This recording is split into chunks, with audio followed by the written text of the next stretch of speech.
ಕಾಂಗ್ರೆಸ್ ಇವತ್ತಿನವರೆಗೂ ಕಾಂಗ್ರೆಸ್ ಪಕ್ಷ ಇರ್ಬೋದು, ಸಿದ್ದರಾಮಯ್ಯ ಸರ್ಕಾರ ಇರ್ಬೋದು, ರಾಜ್ಯ ಸರ್ಕಾರ ಇರ್ಬೋದು, ಅದ್ರ ಬಗ್ಗೆ ಚಿಂತನೆಯನ್ನ ಮಾಡ್ತಾ ಇದ್ದಾವೆ ವಿನ ಬಿಜೆಪಿ ವಿಚಾರ ಇದನ್ನ ಬೇಡ, ಇದ್ರ ಅವಶ್ಯಕತೆ ಇಲ್ಲ ಅಂತ ಎಂದೂ ಟೀಕೆ ಟಿಪ್ಪಣಿಗಳನ್ನು ಮಾಡ್ತಾ ಇದ್ದಿಲ್ಲ. ನಾನು ಕೇಳ್ತೀನಿ ನಿಮ್ಗೆ, ಇವತ್ತು ಜಾತಿ ಗಣತಿ ಅನ್ನೋದಕ್ಕಿಂತ ಸಾಮಾಜಿಕ ಮತ್ತು ಶೈಕ್ಷಣಿಕ ಸರ್ವೆ ಮಾಡಿದೀವಲ್ಲ, ಅದ್ರ ಬಗ್ಗೆ ಯಾಕೆ ಮಾತಾಡಕತ್ತಾರ? ಅದ್ರದ್ದು ಸರಿ ಇಲ್ಲ ಅನ್ನೋದು ಅದನ್ನ ಓದ್ಲಿ ಫಸ್ಟು. ಇವ್ರು ಓದಿದಾರ? ಯಾರು ಆರೋಚಕರು ಓದಿದಾರ? ಅದನ್ನ ತಿಳ್ಕೊಂಡಿದಾರ? ವಿಜೇಂದ್ರ ಅವ್ರು ತಿಳ್ಕೊಂಡಿದಾರ? ನಾನು ಓದ್ಯವಾದನ್ನು ಹೇಳಿದ್ದೀನಿ ನೋಡಿ. ಒಂದೇ ಜಾತಿಯವರು 1,60,000 ಅಧಿಕಾರಿಗಳಿಗೆ ಕೆಲಸ ಮಾಡಿದ್ದಾರೆ. ಅವರೆಲ್ಲರೂ ಕುರುಬ್ರ?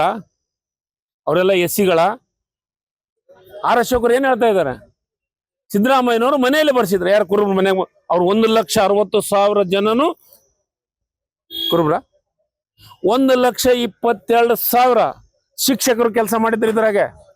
ಅವ್ರು ಒಂದೇ ಜಾತಿಯಾರ? ಒಂದೇ ಸಮುದಾಯದ ಶಾಮನೂರು ಶಿವಶಂಕರಪ್ಪ ಅವರು ನಮ್ಮ ಮನೆಗೆ ಬಂದೇ ಇಲ್ಲ ಜಾತಿ ಸರ್. ಈಗ ಅದ್ರೊಳಗ 37 ಲಕ್ಷ ಜನ ಇದ್ರೊಳಗ ಭಾಗಿಯಾಗಿಲ್ಲ. 2015ನೇ ಇದು ಗಣತಿ ಪ್ರಕಾರ 2011 ಗಣತಿ ಆಗಿದೆ. ಅವತ್ತ ಈ ರಾಜ್ಯದೊಳಗ 6,11,00,000 ಜನ ಇದ್ರು.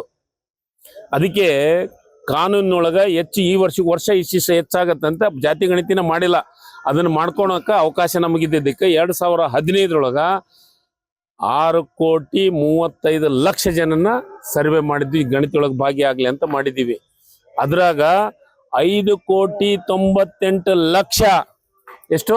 5,98,00,000 ಜನ ಈ ಗಣತಿ ಒಳಗ ಭಾಗಿಯಾಗಿದ್ದಾರೆ. ಶೈಕ್ಷಣಿಕ ಸಾಮಾಜಿಕ ಗಣತಿ ಒಳಗ ಅಂದ್ರೆ ಎಷ್ಟು ಪರ್ಸೆಂಟ್ ಆಯ್ತು?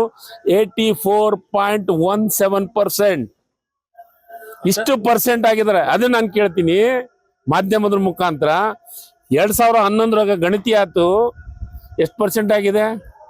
94.9 ಸಮಥಿಂಗ್ ಆಗಿದೆ.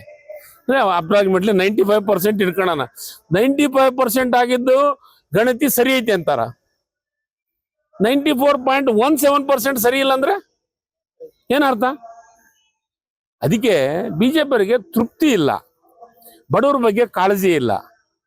ಅವ್ರಿಗೆ ಏನ್ ಕಾಳಜಿ ಅಂದ್ರೆ ಬಾಯಿ ತೆಗೆದ್ರೆ ಹಿಂದೂ ಮುಸ್ಲಿಂ, ಅವ್ರ ಪ್ಲಾಸ್ಟಿಕ್ ಕೊನೆಗೆ ಮತ್ತಿನ್ನೊಂದು ನೆನಪಾಗದು ಪಾಕಿಸ್ತಾನ. ಇದು ಜಾತೀಯತೆ ಬಿಟ್ರೆ ಬದ್ಲಿ ಅವ್ರ ಹತ್ರ ಏನು ಮಾಡಕ್ಕೂ ಸಾಧ್ಯ ಇಲ್ಲ.